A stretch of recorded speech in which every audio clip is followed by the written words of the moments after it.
At since hindi na naman ako makatulog, I think I just need something to create, to release. Lately, since 3 months na nga akong unemployed, nawawalan ako ng sense of purpose or direction. Hindi ko alam kung normal ba to pa nag-27 ka. Feeling mo na pag-iiwanan ka na sa buhay. You're just growing old, but you don't have something to show for it. Sabi nila, mahirapan ka daw makatulog kapag hindi mo pa napapatawad yung sarili mo. And magka 2 weeks na akong ganito. Gising na gising sa hating gabi. Pagtahimik na yung paligid. Nakakatulog na ako pagtanghali na. Di ako natuloy sa pag-a-apply ko sa work.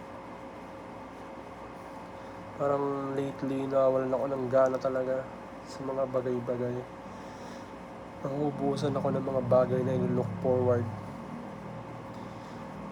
Ang dami kong in-applyan, pero yung mga in-applyan ko, hindi nag-work. Hindi ako natatanggap. Hindi ko na mabilang kung ilang rejections na rin yung na-experience ko. It's either na-reject or yung natanggap ako tapos hindi maganda yung sahod. Pinapangako sa sarili ko na mag-work ako sa August. Kasi ganito pala yun, nakakapatay din yung boredom. Na ang dami-dami mong oras pero wala kang magawang productive. Feeling ko parang ano pang sense ng buhay ko? Ano pang purpose kung bakit ako nandito?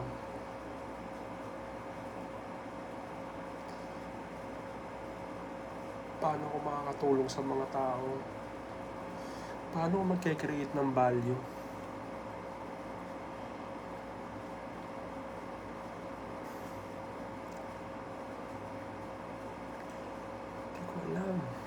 Hindi ko alam.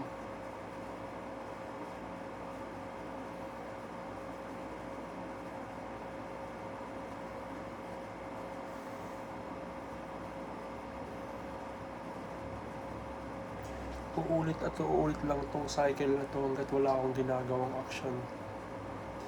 So kailangan may simulan ako kahit anong bagay. Basta kailangan may simulan ako.